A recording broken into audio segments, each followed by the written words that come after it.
सुन लेने बात मेरी कान करके, यो दिल मेरा बस तेरे लिए धड़के है।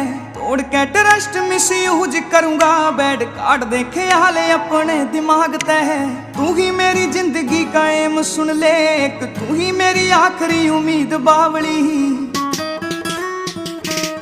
वो तेरा नाम मेरी हर एक सांस पे, तू माने या ना मान मेरी बात लाडली। तेरा नाम मेरी हर एक सांस पे, तू माने या ना मान मेरी बात लाडली।